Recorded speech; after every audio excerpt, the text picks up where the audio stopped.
श्रीमन्नारायण भवतारायण श्रीमन्नारायण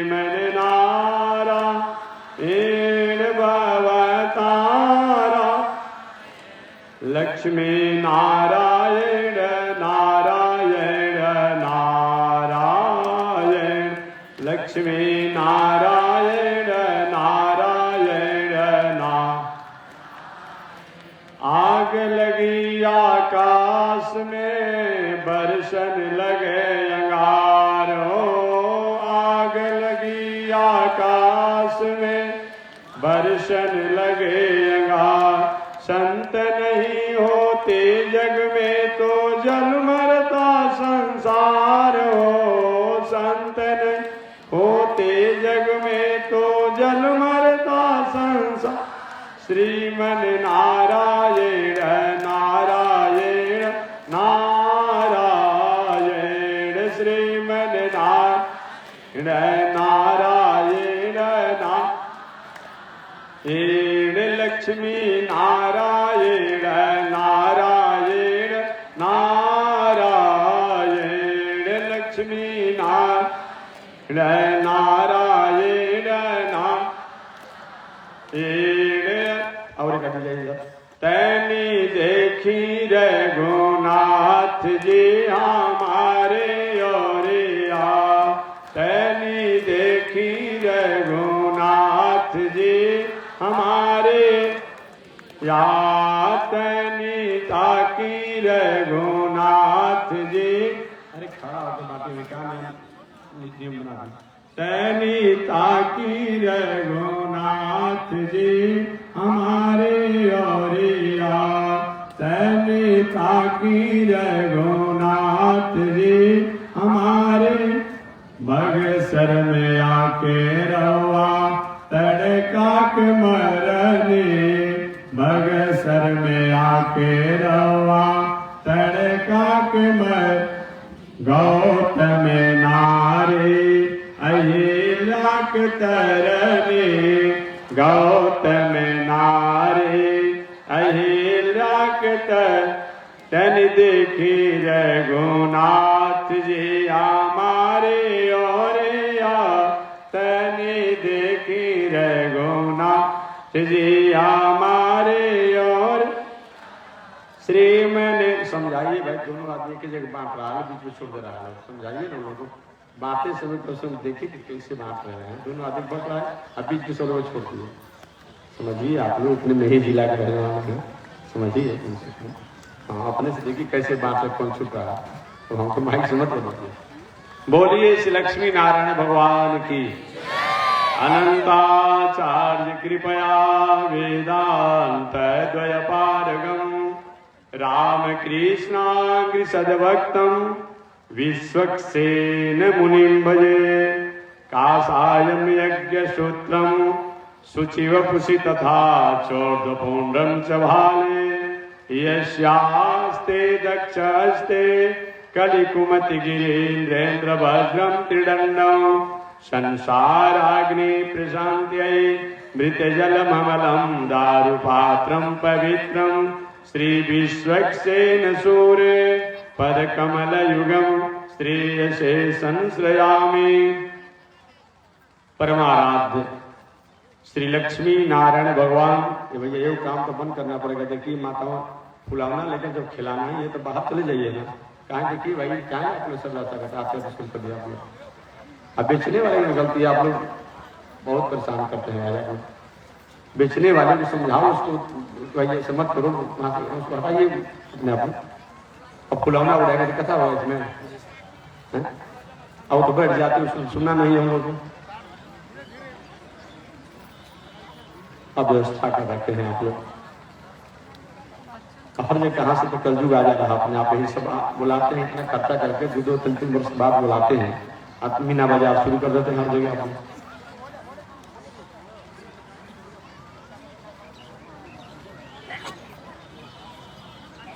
दुकान लगाने वाले काम आता है हर जगह बदमाशी करता है 5 दिन कथा कहना उसमें भी अस्त व्यस्त आप लोग कर देंगे तो ड्रामा तो है नहीं कि कथा हम कहेंगे आप ड्रामा करते रहेंगे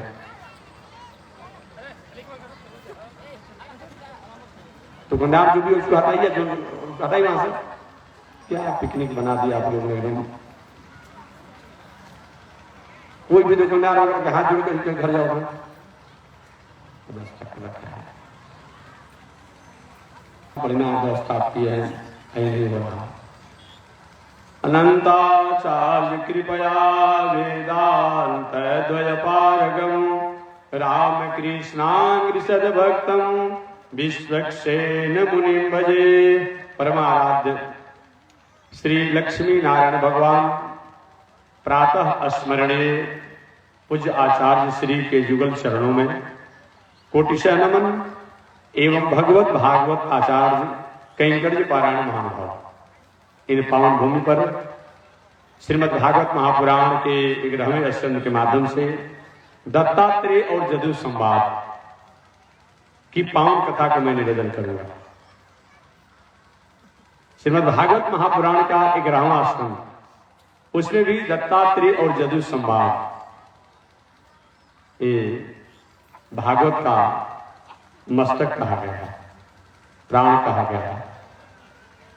11वें स्कंद में केवल ज्ञान वैराग भक्ति की ही बात आती है।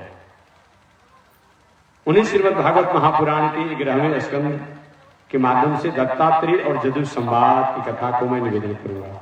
इससे पहले आज भूमिका के रूप में, परिचय के रूप में, क्योंकि किसी कथा को जब कहना होता है तो पहले आगे पीछे उसका उपक्रम परिचय बताना ही पड़ता है। कथा अचानक एक बैग आप शुरू कर देंगे, उसके प्रति स्थिति ही नहीं होगी। इसी को आज के हम लोग फाउंडेशन कहते हैं। मकान बनाना हो कितना भी सुंदर बनाइए, लग्जरी मकान मजबूत बनाइए, नींव तो होनी ही चाहिए। जितना नींव तकनीकी और अच्छी तरीका से दी जाएगी वो मकान मजबूत होता है। तो कथा का परिचय का भी बहुत बड़ा महत्व होता है, उपक्रम का भी बहुत बड़ा महत्व होता है। मैं कथा आखिर इसका परिचय में बता रहा। आज से 6000 वर्ष पहले महर्षि वेदव्यास महाराज इस धराधाम पर आए। भगवान श्री कृष्ण को भी इस धराधाम पर आए 6000 वर्ष हो रहा। लगभग व्यास महाराज के ही समय का आयु है, अर्थात व्यास महाराज कुछ पहले हुए हैं, भगवान द्वारिकाधीश कुछ बाद में इस धराधाम पर प्रकट हुए हैं। द्वापर युग समापन की तरफ, कलयुग प्रारंभ होने वाला था। उस समय महर्षि वेदव्यास महाराज इस धराधाम पर आए। आने के बाद आज्ञा हो उनको, व्यास जी और ऋषियों के समान आपका जीवन नहीं है। आपको संसार में भगवान के कला अवतार के रूप में भेजा गया है। कला अवतार का मतलब क्या होता है? साक्षात भगवान का जो गुण अवतार है, विद्या अवतार है, शिक्षा अवतार है, ज्ञान अवतार है, उस अवतार से आप इस संसार में आए हैं। भगवान ने अलग अलग अवतारों को लिया, लेकिन उनका पूर्ण रूप से उस कला अवतार के रूप में अधिकार नहीं हुआ। रामावतार आए, उपदेश उन्होंने भी दिया, उपदेश रामावतार में भी हुआ, लेकिन उस तरीका से नहीं हुआ। कृष्णावतार में गीता का उपदेश दिए, लेकिन जैसी होनी चाहिए उस तरीका से भगवान कृष्णावतार में सारे शास्त्रों पर परिव्याख्या नहीं लिख पाए। हयग्रीवावतार हुआ, नरसिंहावतार हुआ, वामनावतार हुआ, कच्छप अवतार हुआ, मीनावतार हुआ। ये अवतार हुई भगवान के, लेकिन कला जैसा भगवान का जो ज्ञान विज्ञान का जो कला है, वो कला को जैसी जनाना चाहिए, बताना चाहिए, लिखना चाहिए, वो नहीं होता। ऋषियों की प्रार्थना पर, देवताओं के आग्रह पर जो शास्त्र पहले कहने और सुनने के रूप में थे, उन शास्त्रों को व्यास महाराज को लिखने के रूप में लेकर के इस संसार में समाज को प्रकट करने के लिए आज्ञा हुई। जानते थे ऋषि लोग कि भविष्य में आने वाला कलयुग, अभी तक कलयुग आ गया है, कलयुग में लोगों के पास सब कुछ रहेगा लेकिन मेमोरी का अभाव रहेगा, स्मरण शक्ति का अभाव रहेगा। बात सत्य है, बात सत्य भी है। पहले के ऋषि लोग कितनी मेमोरी के अपने आप मजबूत थे जी। मध्यकालीन अवस्था में विधर्मियों ने हमारे ग्रंथों को जला दिया, फाड़ दिया, फेंक दिया, कहीं चुराकर अपने देश में ले गए, परंतु उन लोगों ने अपनी स्मरण शक्ति और मेमोरी के कारण उन ग्रंथों को पुनः लिखा। इसलिए किसी किसी ग्रंथों में यदि किंचित थोड़ी सी कोई श्लोकों में न्यूनता आती हो तो समझिए कि मूल संस्कृत के किताबों को तो विधर्मी में रहने नहीं दिया। जब जब भी किसी समाज पर, जब जब भी किसी राष्ट्र पर कहीं विधर्मियों का आक्रमण होता है तो सबसे पहले संस्कृति को और संस्कृति पर और संस्कृति जिसके द्वारा प्राप्त होती है उस पर वो धावा बोलते हैं, क्योंकि संस्कृति आप समाप्त हो जाएगी, भूल जाएंगे तो सब उनके पक्ष में हो ही जाएगा। परंतु हमारे भारतीय विचारकों ने भी अपने आप को, अपनी आत्म मजबूती को स्वीकार किया। शायद आपने सुना होगा राणा जी का नाम भी, आधुनिक जो समाज के लिए उन्होंने बहुत कुछ किया। राणा जी ऐसी प्रवृत्ति के विवाद में रह करके भी सूखी रोटी खाने के लिए मंजूर हुए, घास की रोटी खाने के लिए मंजूर हुए, कंकड़ में सुतने के लिए मंजूर हुए, लेकिन अपनी संस्कृति, अपनी संस्कार, अपनी सभ्यता को कई कुठाराघात पहुंचाने वाले लोगों के समर्पण होने की उन्होंने कभी मंजूरी नहीं दिया। जीवन में कष्ट आए, आधुनिक भी, प्राचीन परंपरा में भी आपने सुना होगा ऐसे बड़े बड़े विधर्मी हुआ करते थे जो बड़े बड़े विद्वानों को, संतों को आंख को निकाल लेते थे, अपने आप में काला पानी की सजा दे देते थे, खाक पानी छान कर गढ़ा में गाड़ देते थे, लेकिन फिर भी जो अपौरुष अपने आप बताया गया है, अपूर्व वैदिक परंपरा जो है उसको लोगों ने छोड़ा। आज उसी का परिणाम है हम जो भी समाज में आज हमारे पास है। काश उन ऋषियों का योगदान अगर नहीं हुआ होता तो हमारा जीवन एक पशु के समान हो जाता। इसलिए मानवीय जीवन में संस्कृति का बहुत बड़ा महत्व होता है। व्यास जी महाराज कलावतार के रूप में इस धारा भागता है, कलावतार में, और कलावतार में आकर के वेदों की रचना की, उपनिषद की रचना की, 18 पुराणों की रचना की, महाभारत ग्रंथ की रचना की और लोगों को आत्मतुष्टि, आत्मतुष्ट प्राप्त करा। व्यास जी के मन में मध्यकालीन अवस्था में खीनता तो हुई।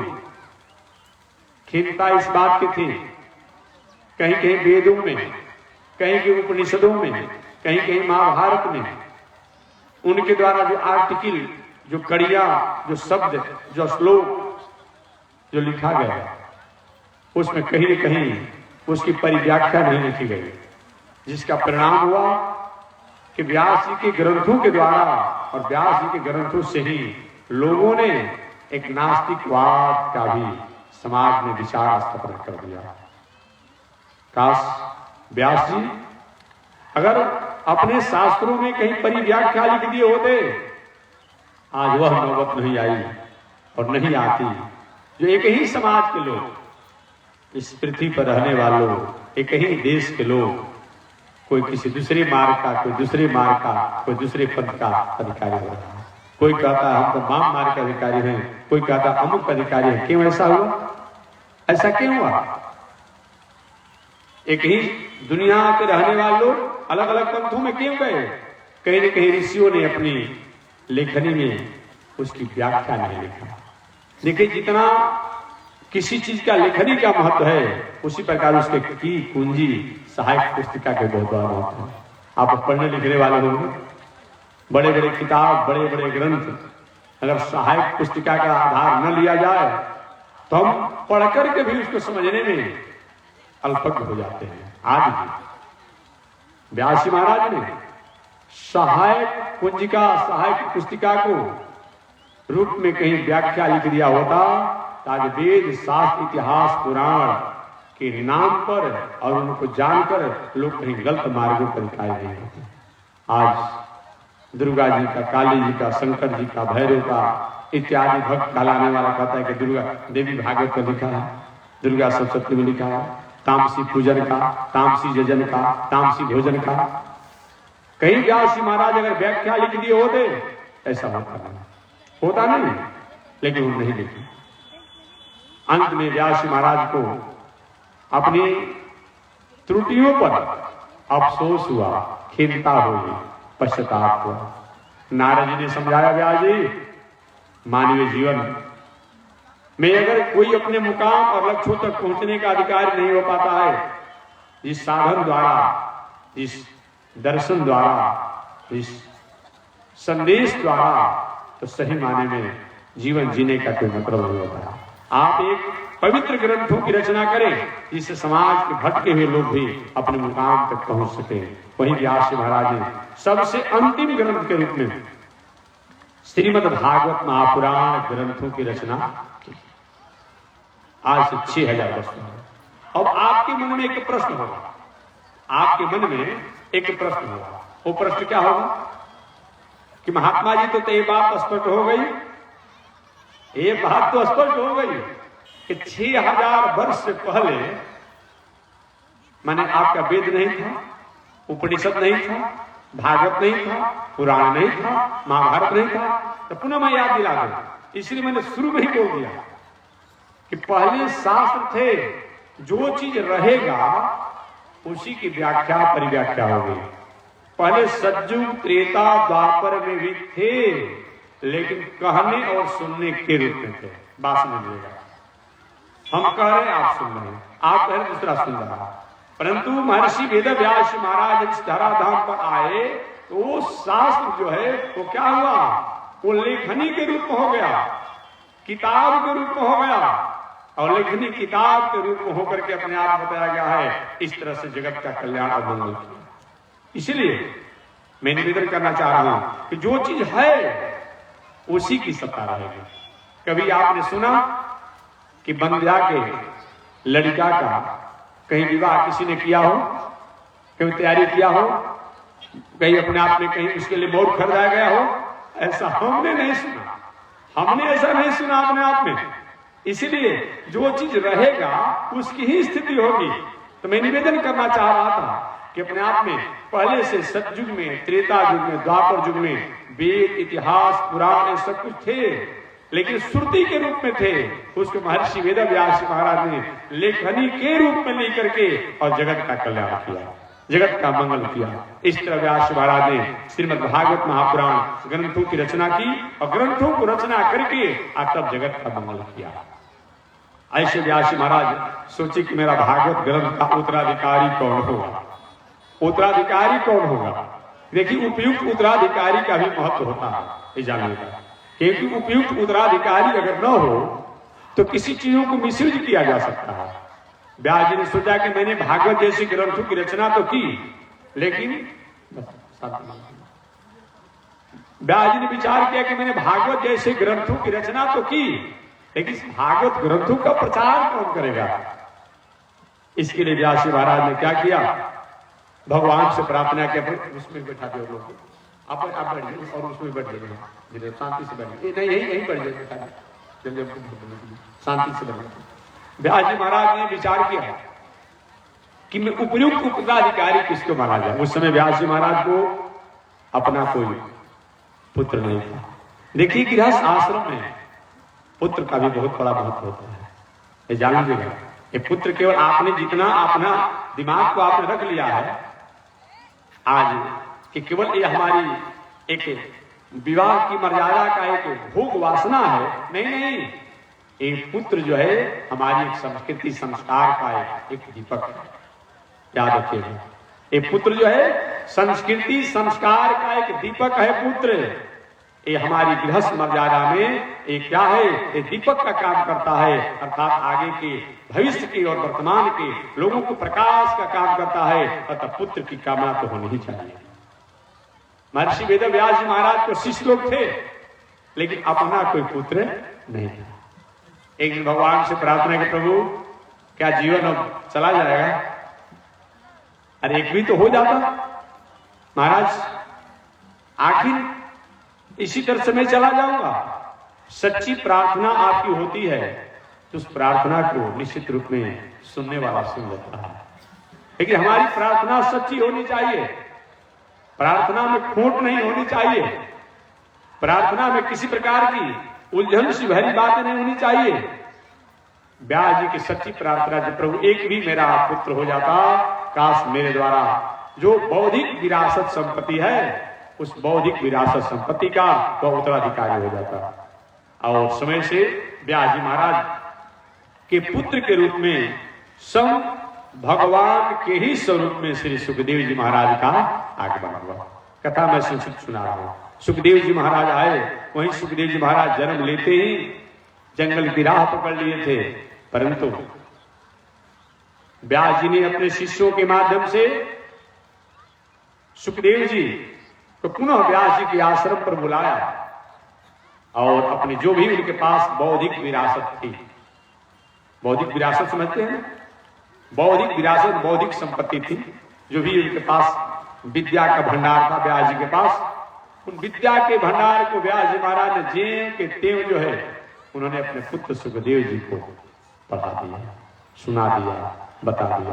कहा बेटा अब तुम्हारी मर्जी हो तो आश्रम पर रहो, न तो अपना कार्य करो। वहीं सुखदेव जी महाराज अपने पिता द्वारा बौद्धिक विरासत की संपत्ति को, अधिकार को संभालने के बाद वे जंगल की यात्रा किए थे। अचानक उनको यह खबर हुआ, सूचना मिली कि धर्मात्मा राजा परीक्षित को सांप लगा हुआ।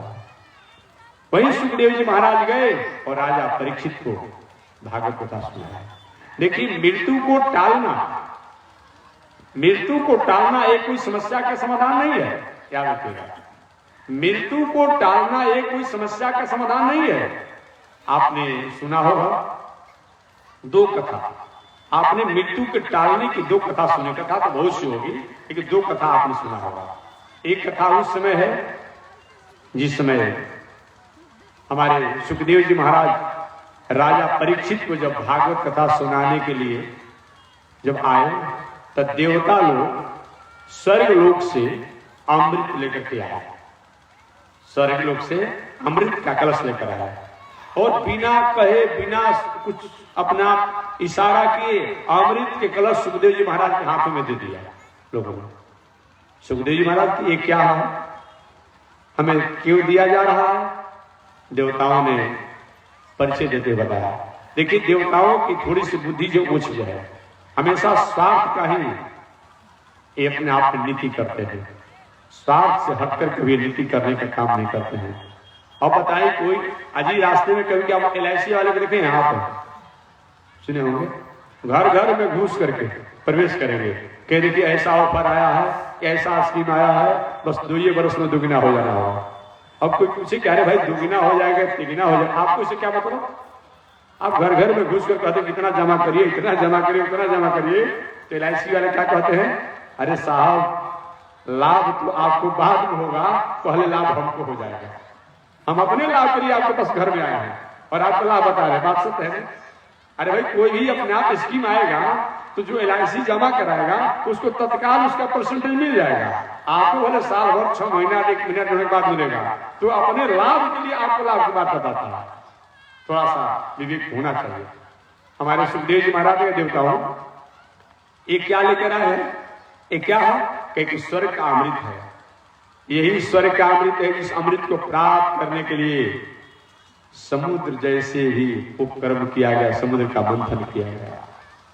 जो वर्षों वर्षों पुराना जो शत्रु थे राक्षस, उन राक्षसों से मैत्री किया गया इस केवल अमृत के लिए ही। याद रखिएगा, इस अमृत के लिए ही जो वर्षों लाखों पुराना जो शत्रु दैत्य थे देवताओं के, उन देवताओं से और दैत्यों का संधि कराया गया।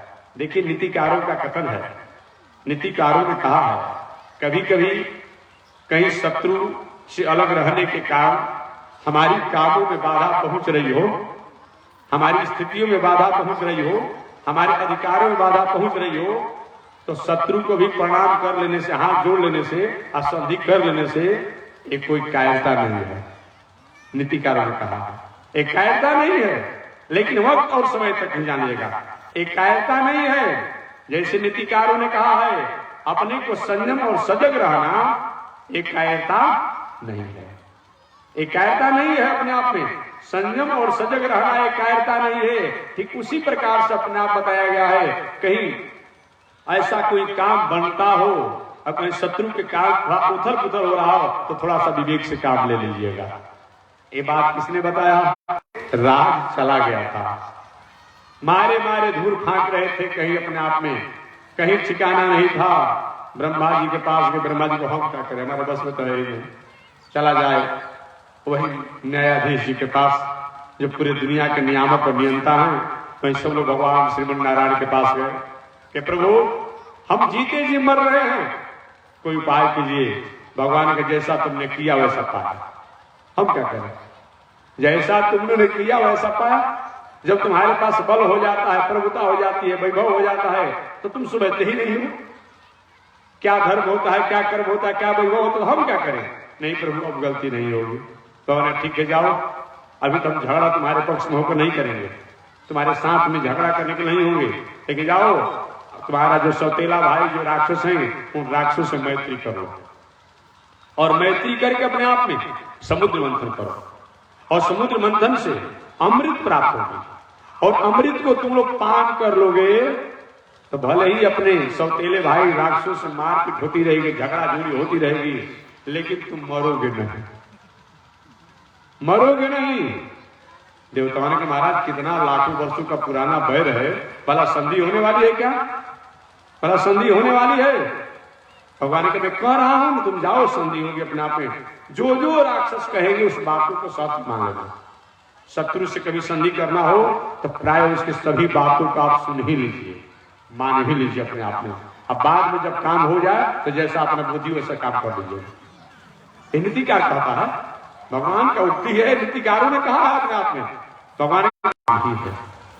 शास्त्र चला के आजकल तो कहाँ क्या समझाएं सिखाएं आप लोग को, सब कुछ बिगड़ गया है।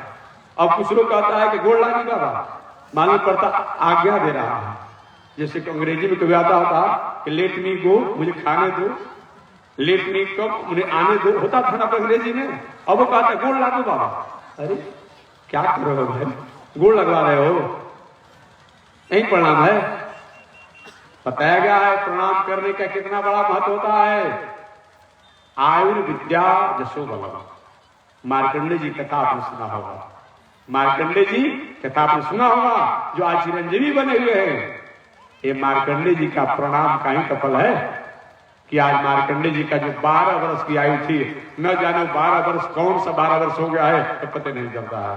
ये प्रणाम का ही तो है अपने आप में।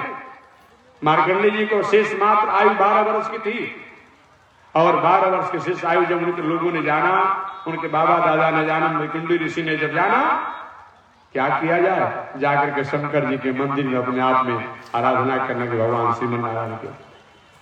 प्रभु भूत भावन शंकर जी जो है ना, वकालत बरिष्ठरी का काम भगवान के पास जैसा करते हैं और कोई करता ही नहीं है। अरे भाई जो जिसको अधिक जानेगा उसके प्रति वैसा स्नेह होगा।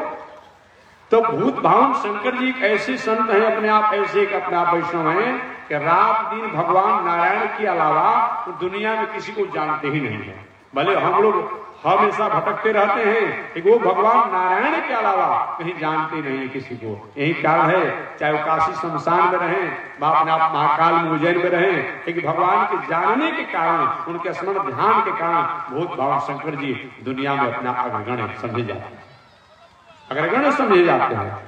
इस तरह अपने आप में बताया गया है। तो मैं निवेदन करना चाहता हूं, कैसा जान करके कभी कभी ये स्थितियां आती है हमारे जीवन में, स्थितियां आ जाती है। चलिए मैं अपने प्रसंग पर निवेदन करना चाहूंगा। बहुत भावन शंकर जी के पास लोग गए, बहुत भावन शंकर जी मैं कुछ नहीं करूंगा, चलो ब्रह्मा जी के पास चलो। ब्रह्मा जी के पास सब लोग अपने आप मिलकर के भगवान नारायण के पास गए। भगवान नारायण ने उक्ति बताई, सुक्ति बताई। देवताओं सुनो, जो जो अपने आप में जो जो बात दैत्य कहेंगे उसके पहले तुम्हें सुन लेना है।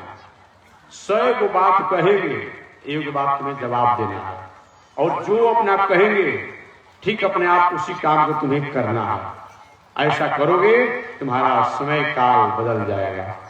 वही गए अपने आप में सब देवता लोग। जब गए तो दैत्यराज ने क्या किया, सबसे पहले अपने आप में एक हाथ से प्रणाम किया। एक हाथ से प्रणाम किया। अपमान हुआ, कहते हैं ऐसा अपमान कर दिया, फिर भी आए। देवताओं आने का कारण क्या है? उन्होंने कहा कि हमारे आप में पहले तो किसी से अगर वैसी करना हो तो थोड़ी सी संबंध स्थापित कीजिए, हित का, नाता का, मित्र का, इष्ट का एक संबंध स्थापित कीजिए। देवताओं ने कहा देखिए हमारे आप में तो कोई अंतर नहीं है, हम देवताओं में और दैत्यों में कोई अंतर नहीं है। दैत्यराज कब से महाराज ये आपने समझ लिया है, ये आपके समझ में कब से आई? देवताओं ने समझ में आई नहीं। हमारे पिता और आपके पिता दोनों एक हैं, माता का अंतर है। हमारी सौतेली माता से आप हुए हैं, हम अपनी माता से हुए हैं। माता का अंतर है, पिता तो एक ही है। बात ठीक भी है। कश्यप ऋषि के ही पुत्र तो देवता लोग हैं। कश्यप ऋषि के ही पुत्र तो देवता लोग हैं जो अदिति द्वारा हुए हैं। अदिति से प्रकट होने के कारण ही देवताओं को आदित्य कहा जाता है। बात समझ में? कश्यप ऋषि की एक पत्नी का नाम अदिति है। उन अदिति से प्रकट होने के कारण देवताओं को आदित्य कहा जाता है। छठ के अवसर पर भी आप आदित्य सूर्य को कहते हैं। एक कश्यप ऋषि के पुत्र तो है, ये वामन भगवान हमारे कश्यप ऋषि के पुत्र तो है, सूर्य के भाई तो हैं, इंद्र सूर्य के भाई तो हैं, वरुण देव सूर्य के भाई तो हैं अपने आप में। ये कौन लोग हैं अपने आप में? इसलिए देवताओं ने कहा कि हमारी माता का अंतर है, पिता से कहीं है। और कश्यप ऋषि की दूसरी पत्नी जिसका नाम दिति है, उन दिति से दैत्य हुए, जिनमें हिरण्यराज, हिरण्यकश्यप ऐसी अनेक उनके वंश परंपरा आगे हो गई। देवताओं ने कहा पिता तो एक ही हैं, माता का अंतर है, इसलिए हम आपको पुराने हैं, आपके ही हैं, आपसे अलग हैं। आगे दैत्यों ने कहा अच्छा आना कैसे हुआ? महाराज आज तक देखा देखी नहीं होता है, तो एक दूसरे को देख करके अपने आप में आवेश की स्थिति में आ जाते हैं। कैसे आने हुआ? देवताओं ने कहा देखिए जब भाई हैं तो हम लोग की इच्छा यही हुई कि हम आपस में झगड़ा करते रहे, धन संपत्ति के लिए, पद के लिए झगड़ा करते रहे, लेकिन जीवन रहना चाहिए। जीवन रहेगा तभी तक किसी न किसी को पद गति मिलेगा, और जीवन नहीं रहेगा तो पद गति कैसे मिलेगा? तब इसी उद्देश्य को लेकर आए हैं। दैत्यों ने कहा आप कहना क्या चाहते हैं? देवताओं ने कहा हम लोग की इच्छा है कि हम आपस में झगड़ा करते हैं, झगड़ा कर कट मर कर समाप्त हो जाते हैं।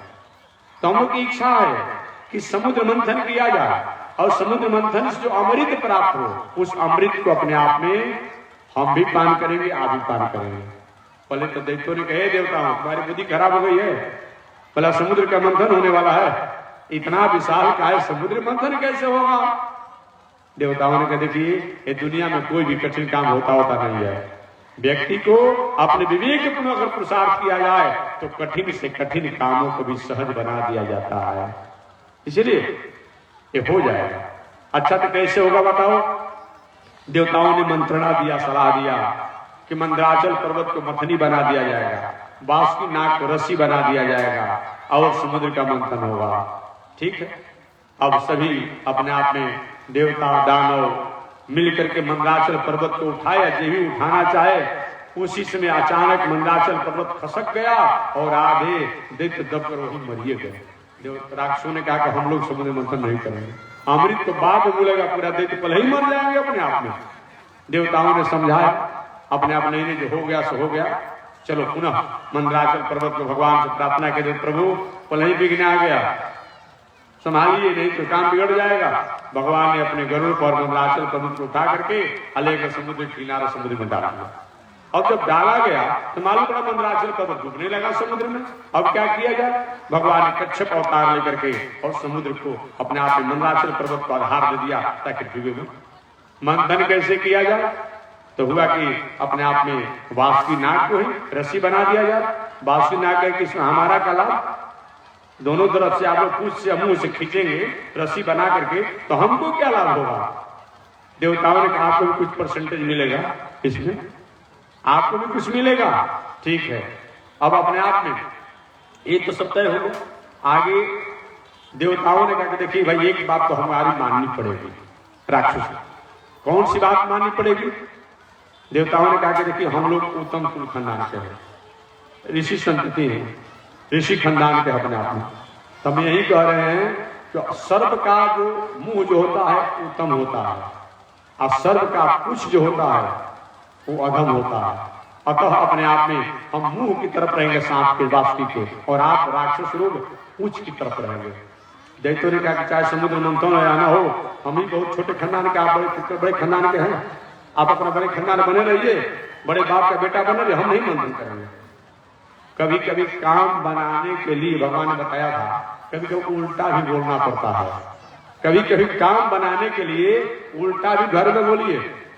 घर का परिवार किसी कामों में बिगड़ डाल रहा हो, नहीं होगा, ऐसे नहीं होगा, तो ठीक आप कहना शुरू किए एक काम नहीं करना चाहिए, नहीं करना चाहिए, नहीं करना चाहिए, तो परिवार के लिए होना चाहिए, होना चाहिए, होना चाहिए, काम बन जाए।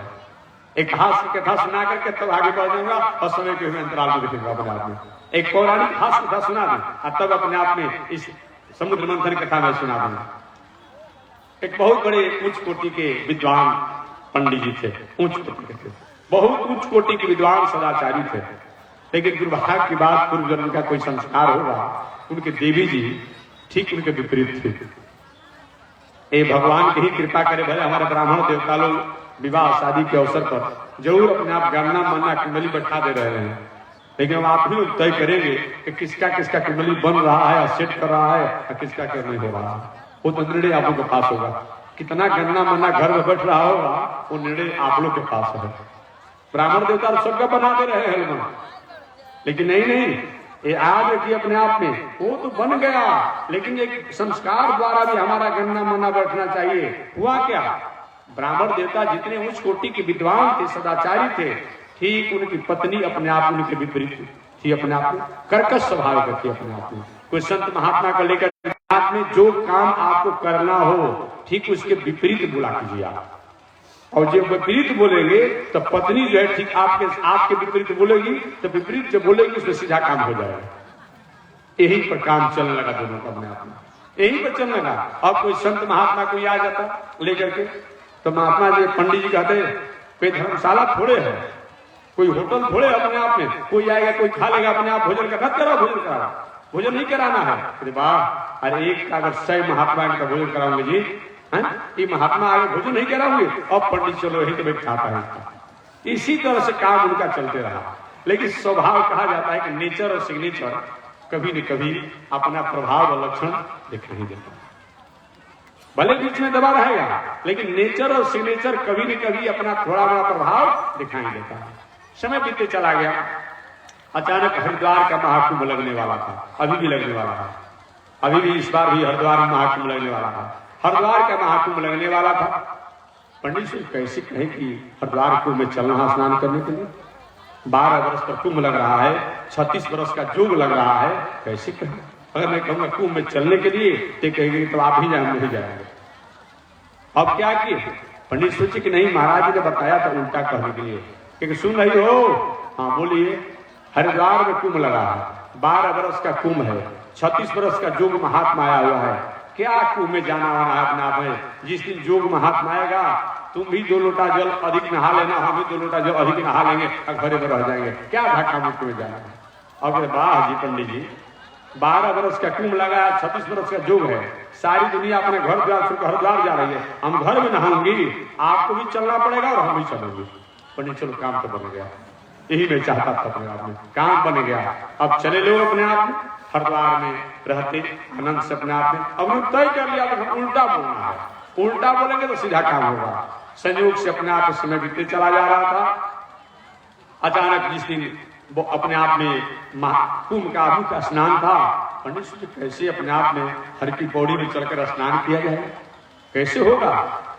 तो अपने आप में सुनो, आज कुंभ का मुख्य स्नान है, क्या हर की पौड़ी में धक्का धुक्की में जाना है, चलो ना कहीं भी गंगा किनारे नहा लिया जाएगा। कि सुनिए महाराज उतना दूर से चल करके आई हूँ, अब वाला कहीं नहा लूंगी, हर की पौड़ी तो चलना ही पड़ेगा। चलो अब आ गए अपने आप में। और हर की पौड़ी में जब आज भी कुछ लोग गए हुए जानते होंगे, वहां धार बहुत तेज है जी, तेज है धार। अब कहना चाहता था पंडित जी को कि देखो अपने आप में देवी जी उतना दूर से चल करके आए हैं तो किनारे नहीं नहाएंगे, बीच में नहाएंगे। तो वो कहते कि नहीं नहीं, बीच में कहीं नहाएंगे, किनारे नहाएंगे। लेकिन पंडित ने कहा कि सुन रही हो, ये बहुत धार तेज है, बीच में नहीं जाना है, नहीं तो बह जाओगी। कि वाह, उतने दूर से चल करके आए हूँ, 12 बरस का कुंभ लगा हुआ है, 36 बरस का जोग है और हम किनारे नहाने के लिए आए हूँ। आज ये ही अपने आप गई भीतर, बस बह गई, उसी में डूब गई अपने आप में।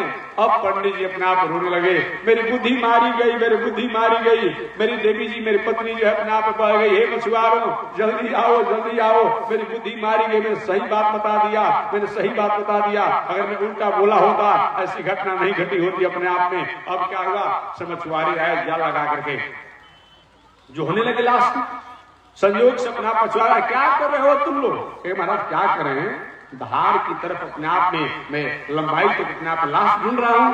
पंडित के नहीं नहीं, जिंदगी भर उल्टा काम किया है तो उल्टा बह कर कहीं गई होगी, इधर मत जाल लगाइए, ठीक पीछे की तरफ जाल लगाइए। और सही बात है कि धार से उल्टा जब जाल लगाया गया उसी को प्राप्त कर लिया।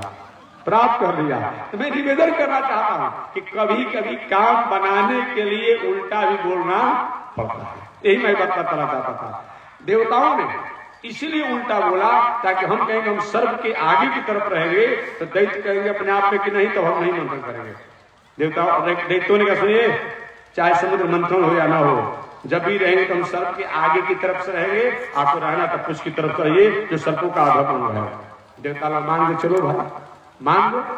और इस तरह से समुद्र मंथन जब हुआ तो वासुकी नाग अपने आप में उसके मुंह के फुफकार से आधा दैत्य झुलस गए, इसी तरह से झुलस गए।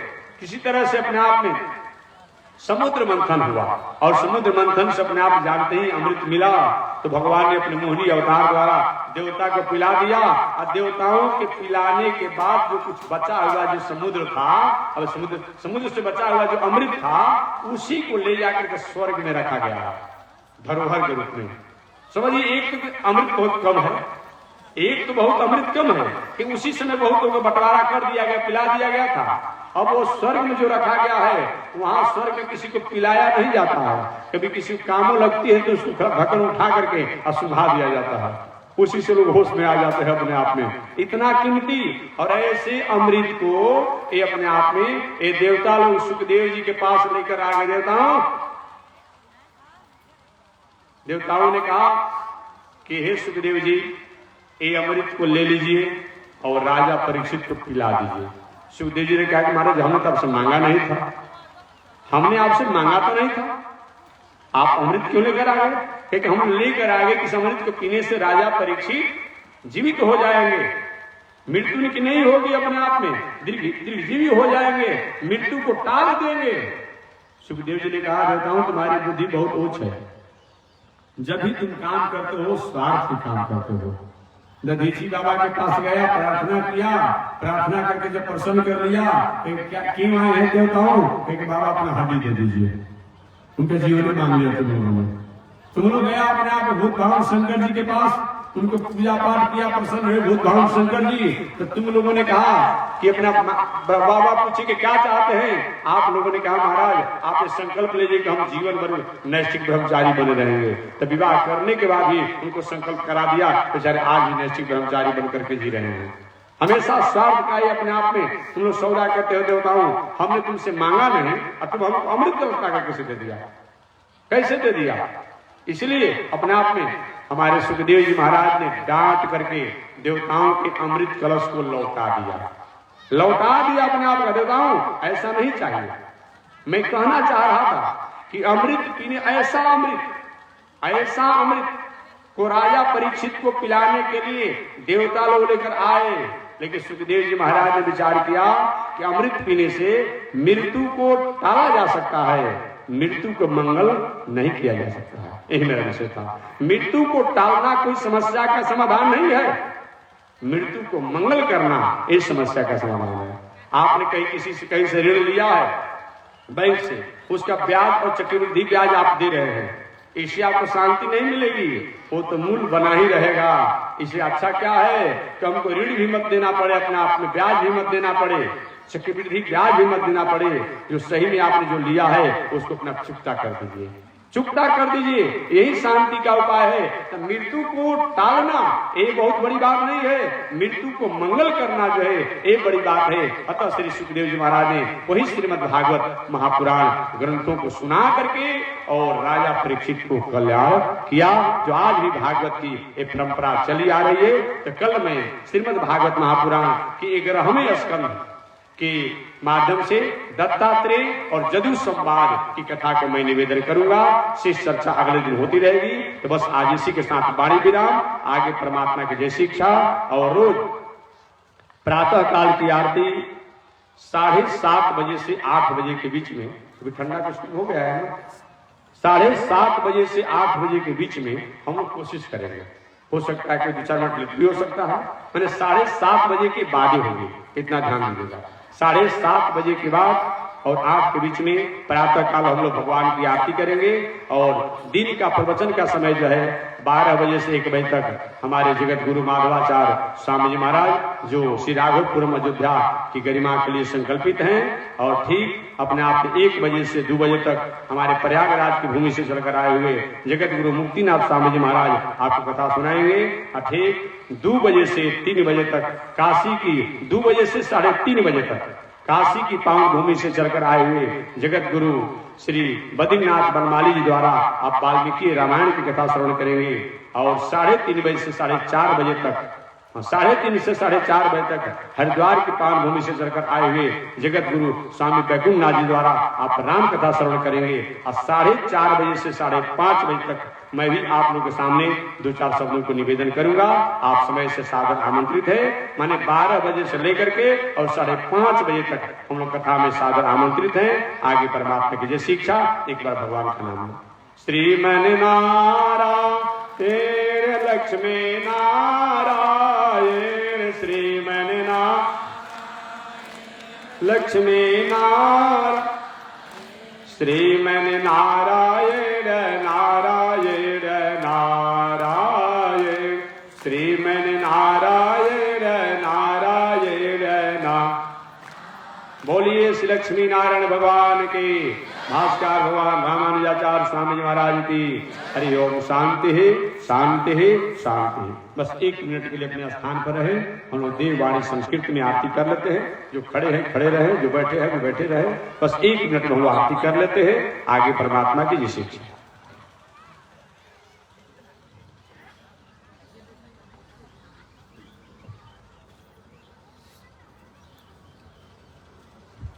ओम चंद्रमा मनसो जात चक्षो सूर्यो जायत, श्रोत्राद्वायुष प्राण समुखादग्निरजायत, श्रीशते लक्ष्मी च वदन्यावहोरात्रे, पार्श्वे नक्षत्राणि रूपमस्मिन् व्यातम्, विश्वनिघाणमो मयि घाण, सर्वलोकं मयि घाण।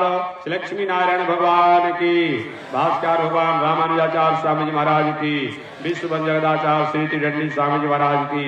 हरि ओम। शांति ही, शांति ही, शांति।